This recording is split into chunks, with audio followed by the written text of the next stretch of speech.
like a blazing star. Something big is happening in our culture right now. Algo grande está pasando en nuestra cultura ahorita. And it's real, it's not based off emotion, it's not based off hype, it's not a trend.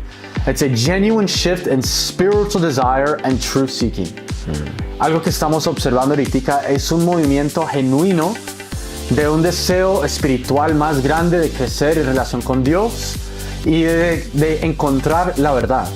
So today we wanted to start the show off with a quick clip from Tucker Carlson's recent interview with Cliff Neckley. Now, Cliff is a very prominent Christian apologist who has spent the last 4 decades going to college campuses, debating atheists, debating other students about a number of things regarding God. And here's what he has to say about young people nowadays. Let's watch this together.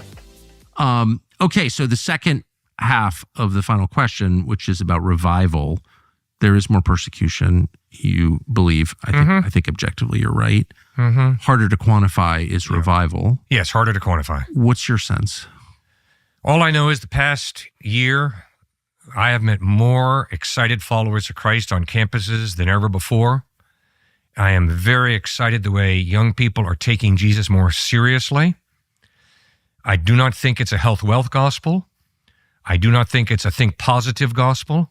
Good. I think it really grapples with good and evil, righteousness and unrighteousness, justice and injustice in a biblical way, not in a elitist way in the United States. So I am very, very excited about what's happening. Amazing. So today's show is called The Great Awakening, and I'm here with Chacho.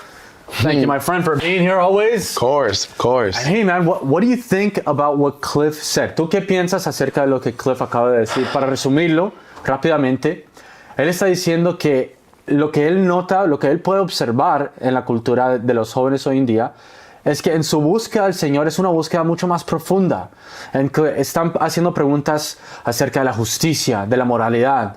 Es una búsqueda mucho más que va más allá de la superficie. So what do you think about what he said?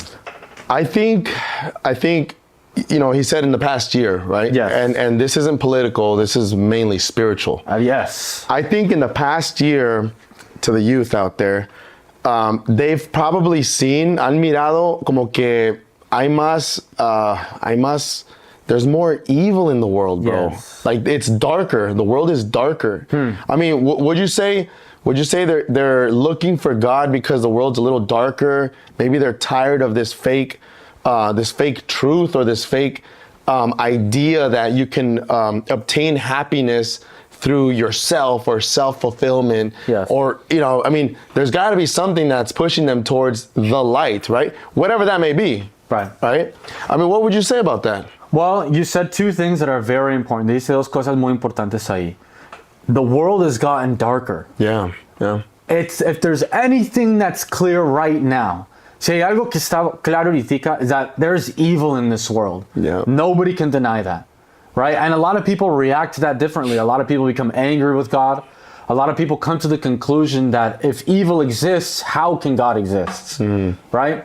And you said another part that was very important about this fake truth, a fake truth that they've been feeding us for who knows how long. Yeah. Right? I would characterize that fake truth as moral relativism. So, here's what I mean by that. Our culture is full of messages about how morality is subjective, how you can live your own truth, right? You hear these phrases, right? Yeah. And they've led us to believe that our lives, the purpose for our lives is about us. Yeah. That is the fake truth. Yeah. That is the failure of our modern society, because look at the results. The Bible says, by your fruit you will know them. Yeah. What is the fruit that this fake truth is producing? It's producing epidemic levels of depression, of anxiety, of mental ailments and confusion, right? Lo que estamos observando es que ya este experimento de que la moralidad es subjetiva ya ha fallado. Yeah. Right? Yeah. Right? You can no longer argue that, because we see that evil exists. Yeah. Right? Now, a Christian the way we see that is that if evil exists, which we know it does, then good must exist too. Evil cannot exist without good. Yeah. And if good exists, God must exist. Yeah, yeah. Back in the, so I mean, this is taking it back to a little history lesson here. When the Holocaust happened, you know, tuvieron que arrestar a todos. Si eras una guardia en the Holocaust, de todos modos te encarcelaron, aunque tú estabas persiguiendo o hay que decir siendo obediente a las órdenes, right? De todos modos los pusieron y los juiciaron, right? Okay. Entonces there was these trials called Nuremberg trials. Okay, yeah. And this is crazy because this is like back in at the end of World War II. Yeah. The Nuremberg trials established that whether evil even existed or not, right? And mind you, we live in the United States where it's freedom of religion, right? Separation of church and state. Sure.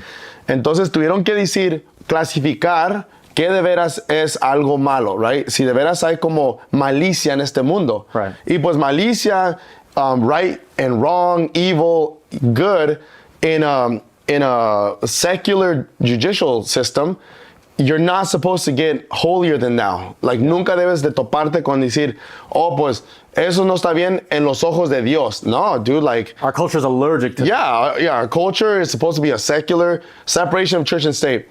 But in the Nuremberg trials, they had to establish that if a guard was just doing his job, right? If he was pushing somebody into the gas chamber via orders, and all he did was, follow his orders, push somebody into the gas chamber, he was judged a certain way. Now, if another judge would not only grab the Jewish person, get them into the gas chamber, like hit them, do anything extra from what their orders were, that was labeled as evil.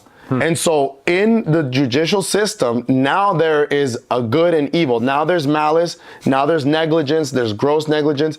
Like, pudieron identificar en un mundo secular que era malicia, right?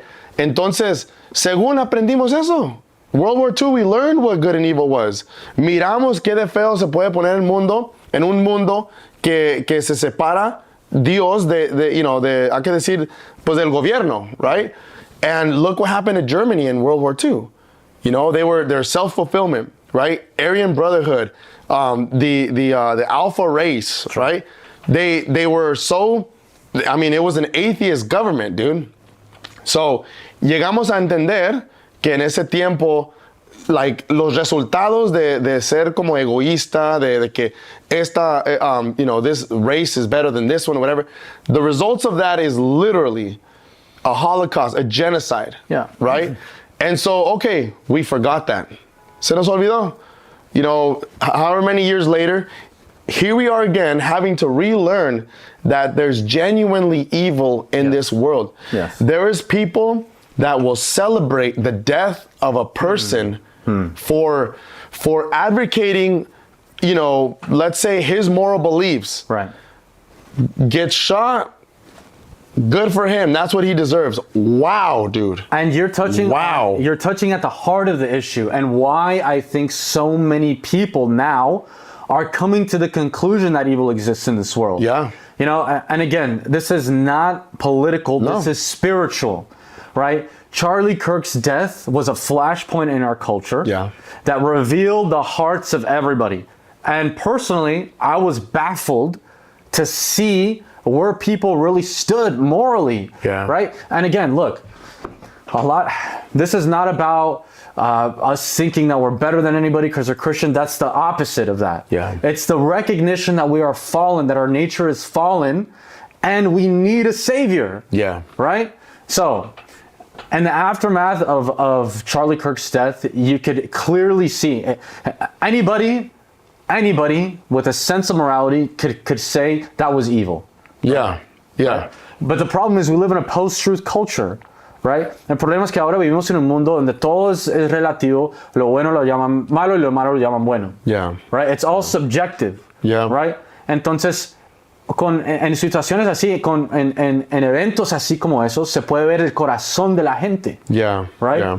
And one thing is clear, at least I'll speak from from a personal perspective, recognizing and seeing like the evil that led up to Charlie Kirk's death and the evil that responded to it, it made me realize I cannot be associated with that. Yeah. That is not me. I cannot be close to that. Yeah. Right? Or let me contrast that. Correct. Because if I don't condemn that, then I guess I agree. Exactly. You know? And for me, you know, when all that happened, again, it wasn't political at all. Yeah, you know what I mean?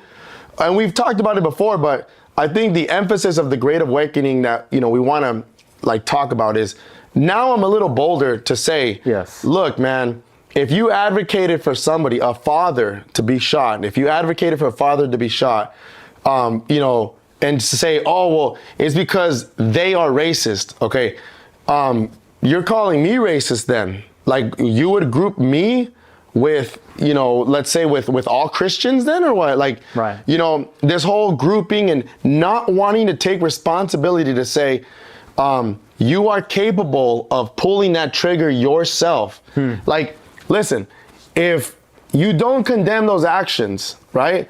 I'm not saying you have to. I'm saying if you don't condemn those actions, at one point, at some point, somebody has to take responsibility of how to get there. Yeah. You know, am I capable of getting there? Am I capable of pulling the trigger?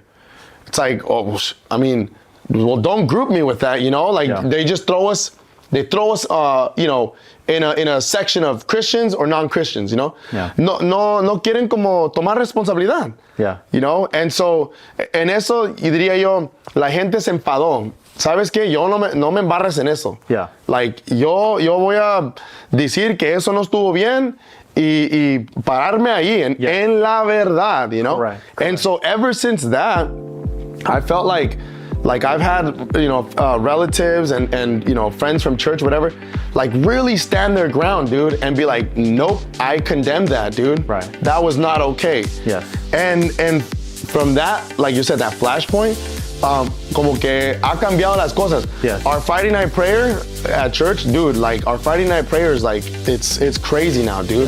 Yeah. Like you can see. And I want to keep talking about that. There is a shift in the demographics going to church more regularly. Yeah. So listen, stay tuned, quédense en sintonía porque queremos seguir hablando de estas cosas y para demostrarles que no solamente nosotros, sino las estadísticas que están demostrando que sí hay un avivamiento real pasando.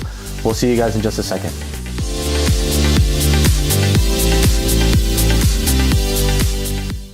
Real life, real faith, real fun. This is the spot where it all gets done. No. Now, I just want to reiterate that this is not political, this is spiritual. It is so much bigger than Democrats versus Republicans and left versus right. This is kingdom versus confusion. Yeah. I would definitely say that, you know, when you say I'm Christian, you immediately get put in this Republican spot. And again, it's not that we keep wanting to mention different political parties. It's that I want the youth to be able to say, you know, I'm a Christian and not get put in this box, not get put in this Democratic box, this Republican box. You know, I wouldn't say that either party is growing in any sense, but there's statistics that are showing that the youth is waking up to all this too. The spiritual side, right? Because I'm not saying there's new people voting, you know what I mean? I mean, 15-year-old can't vote anyway, so what care does he have for politicalness or anything, you know? But as far as statistics go, you know, you care to share some statistics with us? Go ahead. Yeah, so I pulled some of this up, you know, right? And bueno, lo que queremos decirles es que esto no es cuestión política, esto es cuestión espiritual. No se trata de demócratas contra republicanos, ¿no? Entonces tenemos unas estadísticas para demostrar lo que estamos hablando.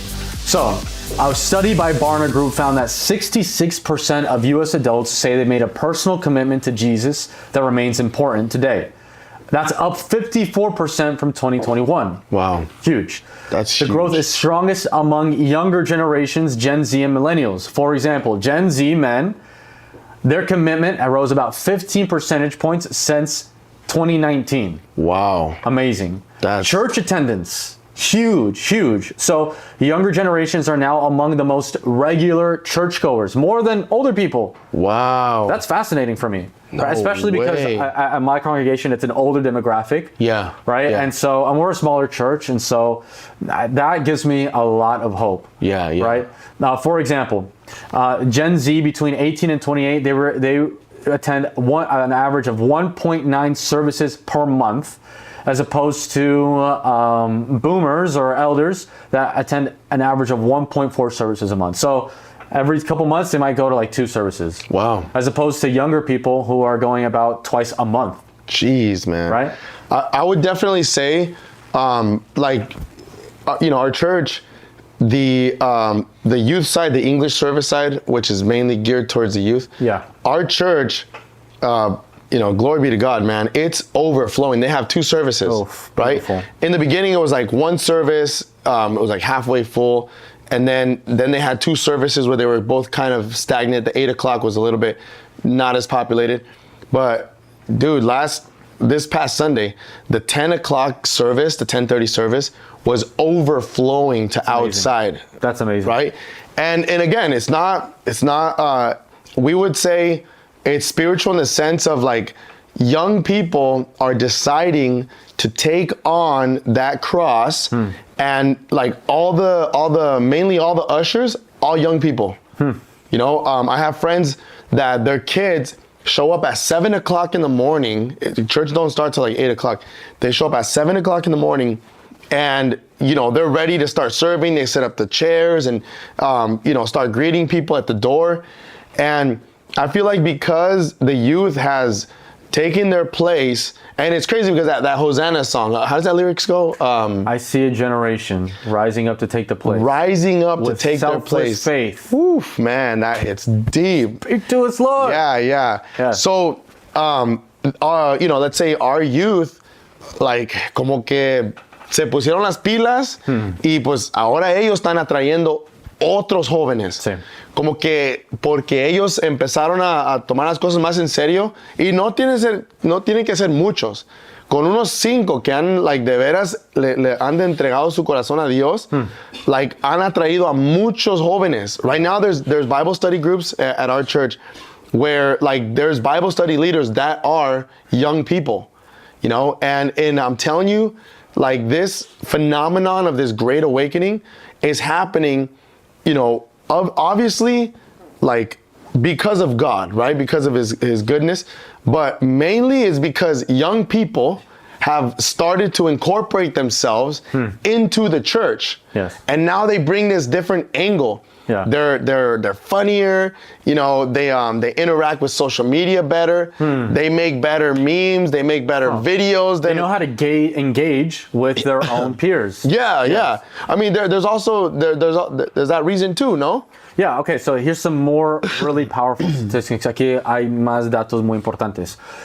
About Bible sales. A report indicates that U.S. annual Bible sales jumped 41.6% crazy. since 2022. Wow. Amazing. The downloads of religious or spirituality apps rose 79.5% since 2019. Dang. Right, so that's pre-post pandemic. Wow. Right? Streaming of contemporary Christian music has increased 50% in that same period. So it's clear. It is clear that our leaders, our governments, our culture, our media, everything has left us completely, it's insufficient. Yeah. Right? Yeah. It is, the explanations that they give us are insufficient. Es muy claro que nuestra cultura de hoy en día simplemente no tienen las respuestas, no tienen la verdad. Por eso la gente siente esa vacío en su corazón y han decidido regresar a los pies de Cristo. Dude, and I think that's one of the reasons why Elon Musk eventually had to buy Twitter. Like, this billionaire gets tired of misinformation. He gets tired of just all these lies, man. These algorithms that were getting puked out by Twitter. Yeah. And eventually he just had to put a stop to it, And before, he associated himself with the Republican Party, but before, Elon Musk was mainly Democratic. He was a Democrat, you know?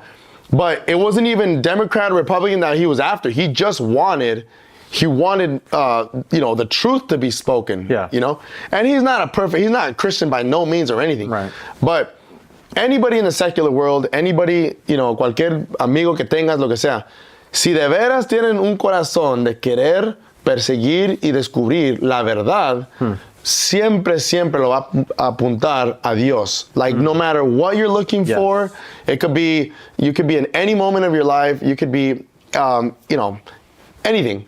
If you genuinely and with a pure heart look for truth, eventually it'll point to God. Amen. For sure. Yes, absolutely. And we don't even have to open the Bible to see that. Yeah. Right? I think that's another thing that people are discovering. Yeah. Right? And just to go back a little bit to what we were saying before, if evil exists, good exists. Yeah. And if good exists, God exists, right?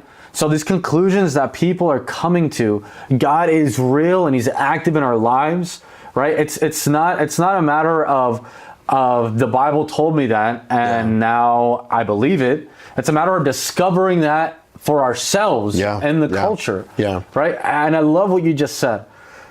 I'm a person who I would consider myself concerned with the truth. Yeah. What is true?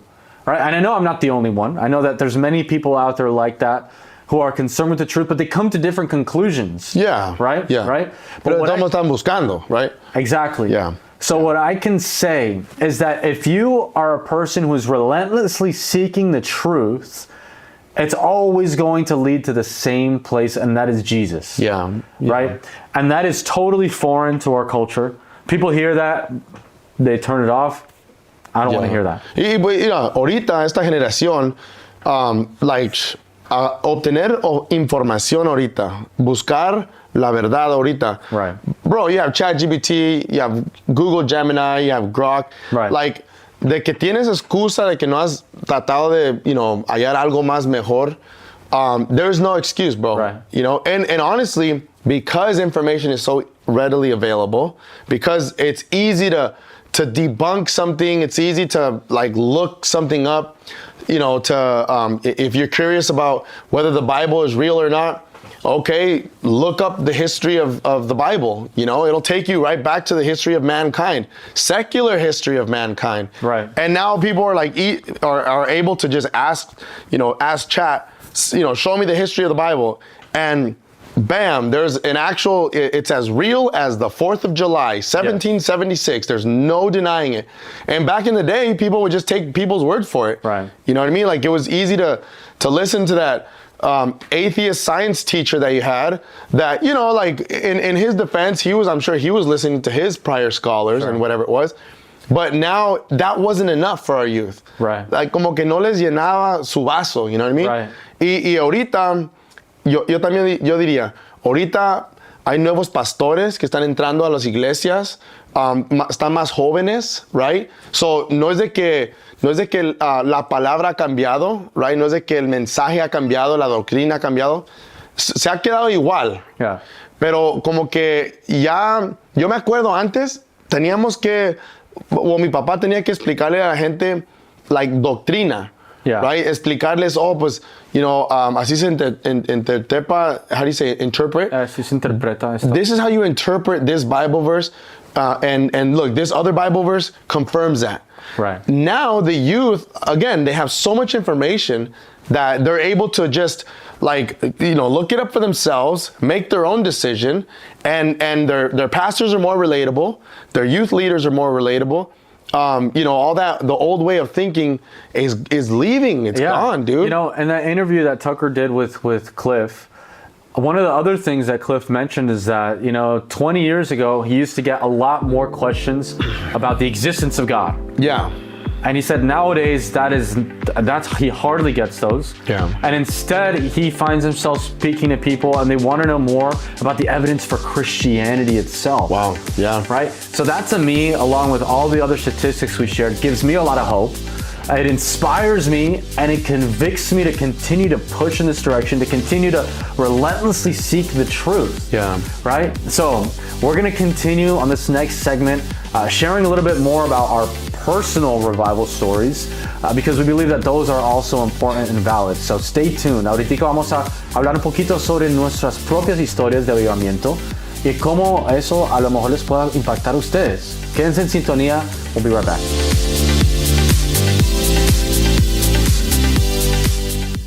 Real life, real faith, real fun. This is the spot where it all gets done. No.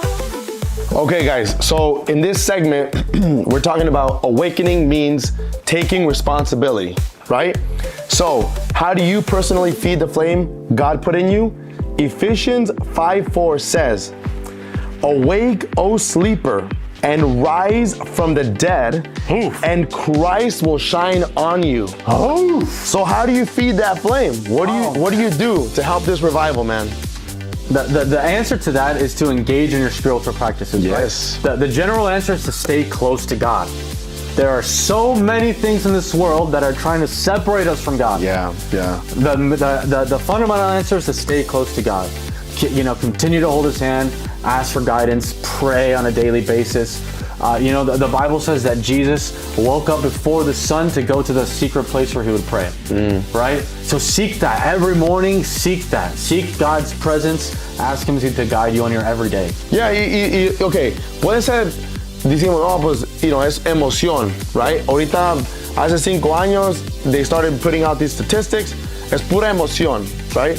Okay, entendemos que a veces hay emoción, Sure. right? Te vas al altar, horas, hay lágrimas, Yes. te llenas de pasión y emoción, pero Dios te pide que renuevas tu corazón todos los días, Entonces, afuera de la emoción, tienes que tener una convicción and a commitment, dude. You have to commit, not just for yourself, but you have to commit for the people around you. Like I said, dude, I have youth, man. I have youth that have taken on the Bible study. I'm a Bible study leader. And week after week after week, they are sitting there giving their lesson. They're committing to gathering around. For someone that young, commitment is, let's say, school. Well, that's a requirement. You're required to go to school. Outside of that, what other commitments are you exposed to? Right. And so, if I had to say one of the reasons why revival has really been successful now is you see a lot of youth taking on that commitment. Yeah. In our church, Son Ujieres, the worship team, the English service. Shout out to the English service worship team, and shout out to all the worship teams that play every single weekend. Mm-hmm. We minister once a month, okay? The English service worship team minister every single week, twice, right? 8 o'clock and 10 o'clock. And that burden, that cross that they have decided to take on is just supernatural. Yes. With your own strength, no lo vas a hacer. Yeah. Without, agarrándote la mano de Dios, no vas a tener éxito. Yeah, I can recognize that even in my own church too, even though it's a little smaller. The people that are excited about taking on new ministries, about developing new industries, new ministries rather, are all young. I interviewed David on an episode recently. He's only 23 years old, and he's really, really hungry to help and to serve. Yeah. There's Kim and Melanie, who are on my worship team too. They're really young. Wow. And my family we recently had a tragedy, and they reached out to me with these beautiful words of encouragement that demonstrated to me that they have a genuine relationship with God. That to me, it's everything. Yeah. Right. I wanted to share a little bit about my own personal revival recently as well. And, one of the things is a lot of things that I feel like God has been using to tug at my heart. Some of them are cultural, and I know I'm not the only one. I'm curious. Yo quiero saber de ustedes si estos eventos últimamente acerca de Charlie Kirk, if these events recently regarding Charlie Kirk, if that has been a flashpoint that has convicted you to be more bold about your faith. That's happened to me. I want to hear from you guys too. And another 2 things that have happened that are a little bit more close to home has been, there was a recent passing in my church of a young man, only 21 years old, this young kid. And those are moments that God shakes your perspective. right? Where you get a chance to see and recognize, to take stock of where you are in life, right? And another one was a recent passing of my cousin. I had a beautiful cousin who recently lost her life. She passed away after a really long battle with cancer. And I thank God, because through it all, He's drawn us closer to Him. But in the wake of that, she was a young woman, only 33 years old. Wow. And she has a beautiful 2.5-year-old daughter and an amazing husband named Luis. And I'm thankful that now she is at rest. She's in paradise. Yeah. But it's also made me reflect. One day we're going to meet our Maker. One day we're going to have to answer to God for the things that He gave us and what we did with Him. Mm-hmm. And as I reflect, I want to be able to tell God what I did with the things that He gave me. Yeah. And, God uses all things for the good. And if we really believe that, then we can see Him. We can see Him working in these moments of tragedy. We can see Him using that pain and turning it into something beautiful that can have an impact on others. Glorify Him. Yes, to glorify Him. Chacho, I don't know if you have any personal stories of how God revived you, or how God has worked in your life to draw you closer to Him. Yeah, I mean, look, we started going to Bible study 3 years ago, roughly, and before then, I'd been in church my whole life. I mean, yo crecí en las bancas, mi papá es pastor. Yeah. Y de que yo tenía una relación con Dios, pues claro, me bauticé desde bien chiquito y pues íbamos a la iglesia todos los fines de semana. Mi papá es pastor, leíamos la Biblia, también teníamos estudios, orábamos todas las tardes como a las 7, orábamos. Y pues yo pensé que yo tomé el compromiso de ser cristiano, de ser un hijo de Dios. Y no entendí qué de lejos estaba de Dios hasta cuando miré que yo tenía que ser el sacerdote de mi casa. I didn't realize how far away from God I really was until there was people around me that were counting on my spiritual strength, let's just say. When people started actually trying to lean on me, when moments like that, when tragedy happens around you, if you're not somebody that can, that you could be used by God, if you're not prepared for those moments, then you're not where you should be in life, Yeah. And so 3 years ago, when I started going to Bible study, my wife would lean on me because we were going through some tough times. I had just lost my job and all these different things. I had just bought a new house. Yeah. All these different things happened to me.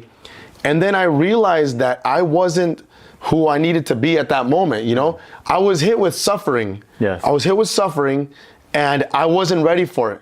Spiritually, mentally, I mean, you name it, I wasn't ready for it. Entonces, yo dije, ¿sabes qué? Me voy a preparar, me voy a preparar espiritualmente, me voy a preparar, mentalmente, to where si algo me pega o le pega a alguien más, este sufrimiento lo voy a hacer para glorificar a Dios. Yes. And so, como que ahorita ya, porque I don't know, the reason why there's revival probably is a lot of people, like we talked about, a lot of people probably saw a lot of suffering during COVID. Yes. You know what I mean? Ha habido mucho sufrimiento en estos últimos 5 años, Yes. donde la gente no tenía dónde irse. They had nowhere, donde iban a hallar paz, Right. dónde escaparse. Yeah. And so, all of a sudden they're introduced to really drastic suffering with nothing to hope for. And I was like, I know God. Why am I not having faith in God? Yes. Why is this suffering affecting me so much? Why is this stressing me out so much? And that's what woke me up, dude. Is you know, I had a nasty car accident in 2013, bro. I suffered bad. You know, I was in jail. I got locked up. You know, I was completely disabled, and yet, you know, it was no big deal. It was only me suffering, right? But when, you know, 3 years ago, when I really got hit with this, you know, with this financial burden, like this mental state of mind where I was stressed out, como que Dios me dijo, hey, you know, tú pensabas que me conocías, déjame darte esta prueba, which God says, you know, he does not put you through something that he knows you can't survive, Right. you know? And so, me puso por esa prueba, I realized that I wasn't close enough to God. I just woke up, dude. A light switch hit in my head, and I was like, I need to be the spiritual leader. I need to be the rock of my family, you know? And that's what woke me up. Yes. You know what I mean? And I feel like a lot of people, you know, COVID to now, a lot of people went through a lot of suffering. Yes. You know, I mean, even the economy right now, dude, the economy is not as great as it should be right now. And so, You yeah. know what? Eso es lo que me da a mí mucha esperanza. That's what gives me a lot of hope, is that this revival, este avivamiento, it's not happening because of trends or the algorithm or anything. It's happening in the individual hearts and minds of the young people today. Este avivamiento está ocurriendo en los corazones y las mentes de la juventud hoy en día. Eso es lo que me da esperanza. Yeah. So, you know, we're going to wrap this up on this next segment here. But we really want to know you guys too. If God has touched your life in a particular way that drew you closer to him, share those stories with us. You have no idea how powerful it is when you share your testimony. Yeah. God uses other people and their stories to draw people closer to him. Don't be afraid to share your testimony. No temas compartir tu testimonio porque no sabes quién va a impactar. No sabes cómo Dios va a usar tu historia para impactar a los demás. Yeah. And listen, that suffering you went through, unless you share it, it had been in vain. Yes. Okay? So open up to us, man. If you want to reach out to us, you slide a DM, give us a call. Like, don't let that suffering have been in vain. Let that testimony help other people. And that's how God glorifies himself. So we'll see you guys on the next one. We'll be right back.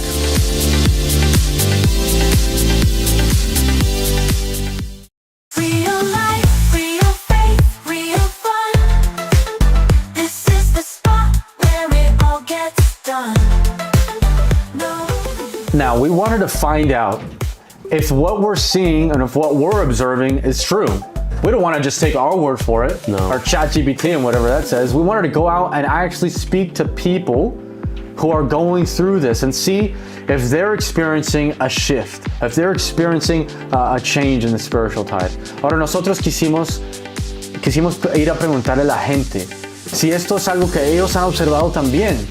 Si la juventud en sus familias o en sus comunidades han cambiado o están cambiando o están más abiertos a las cosas de Dios. Fuimos a preguntarles a ellos mismos. Stay tuned.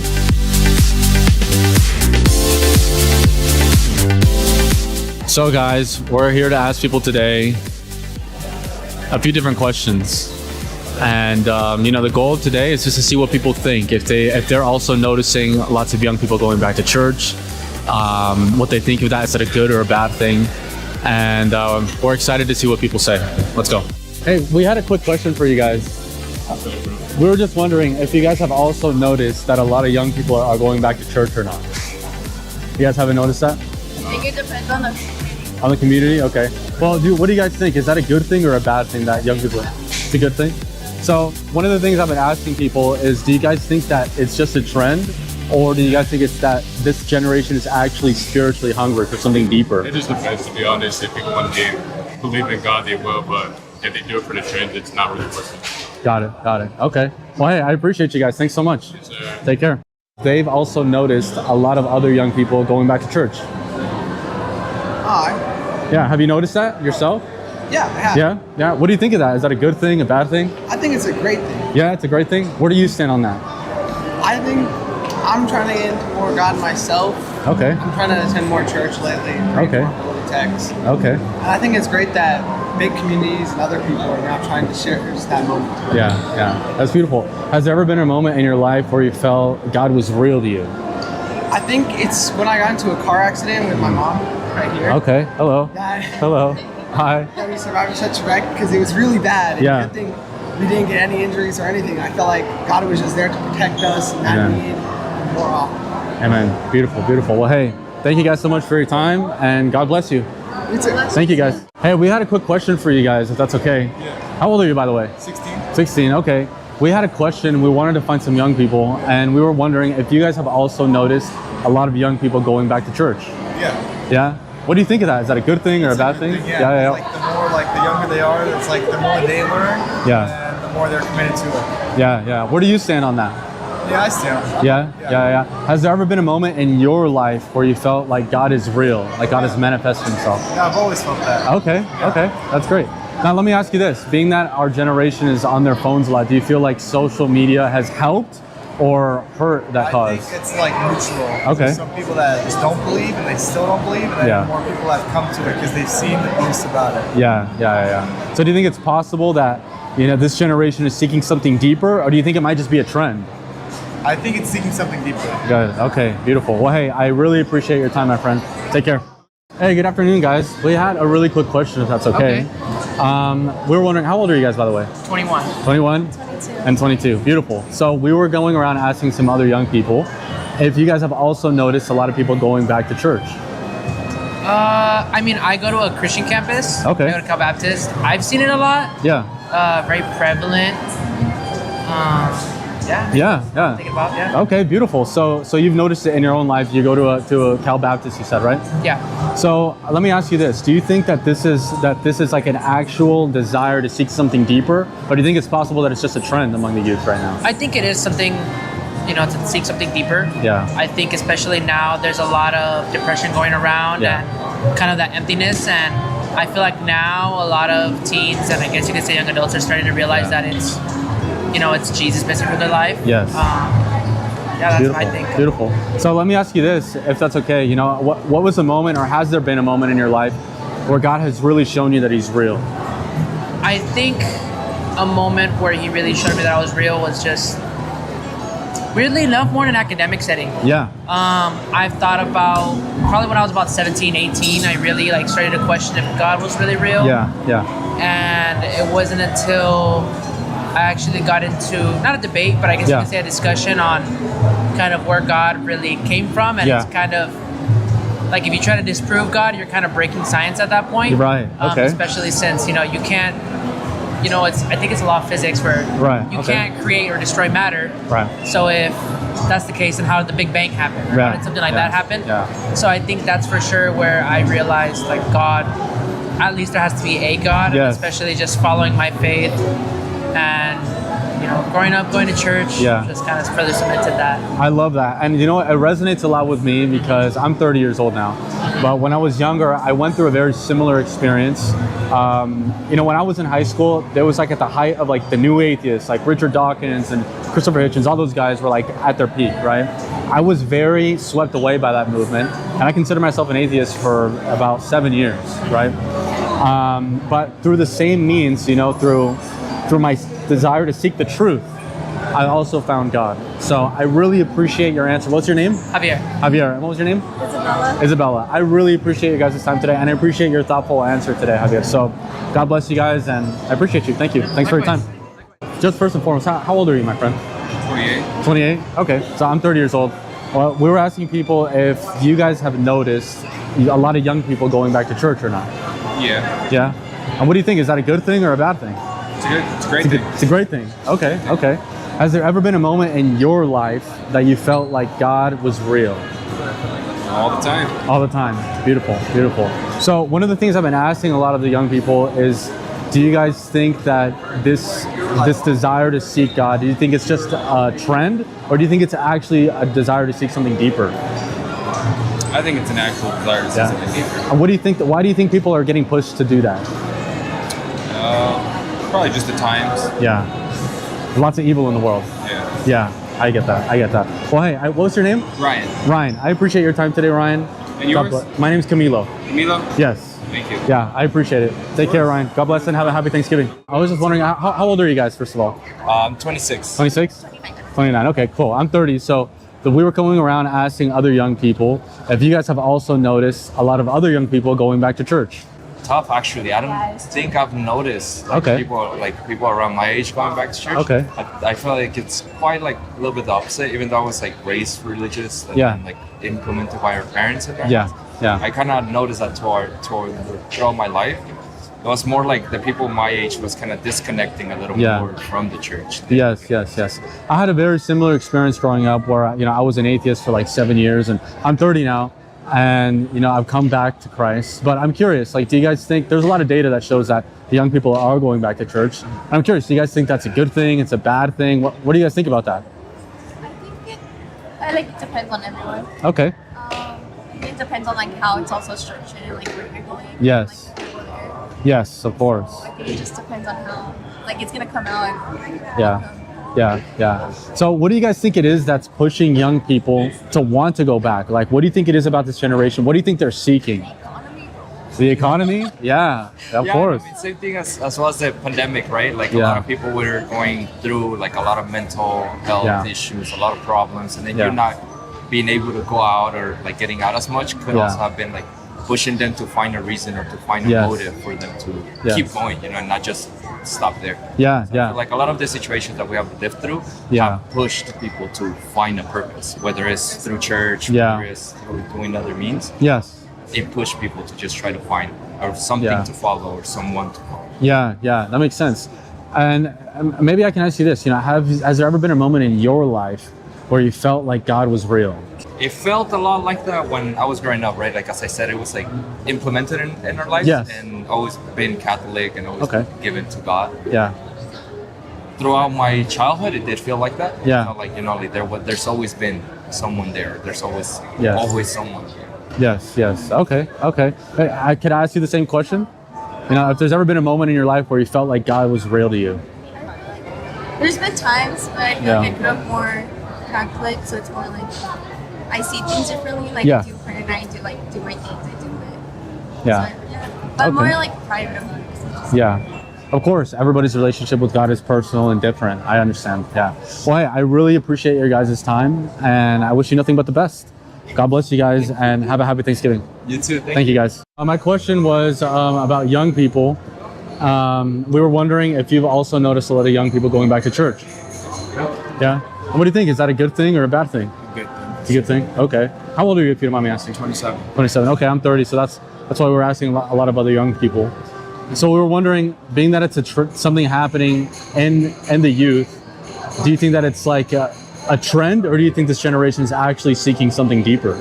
I think it probably started off as a trend, but as time goes and people grow their faith, it's a lot easier for it to become something deeper. Got it. Each person's walk with Jesus is different. So. That's right. Has there ever been a moment in your life that you feel like God has made himself real to you? 100%. Yeah. Especially recently, I kind of re-picked up where I left off with my faith and definitely grew in the right direction. So it's been a recent change, which is a good thing. So what do you think it is about young people nowadays that's pushing them back to Christ, that makes them want to seek something deeper? I feel like it's situational. Everyone goes through something different that makes them decide to either come back or grow their faith, or maybe for the first time even seek something that they didn't know they believed in to start. So. Okay.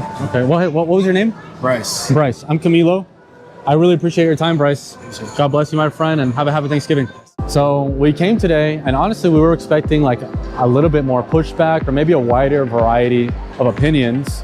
But if anything, we found a lot of young people who share the same ideas, same values.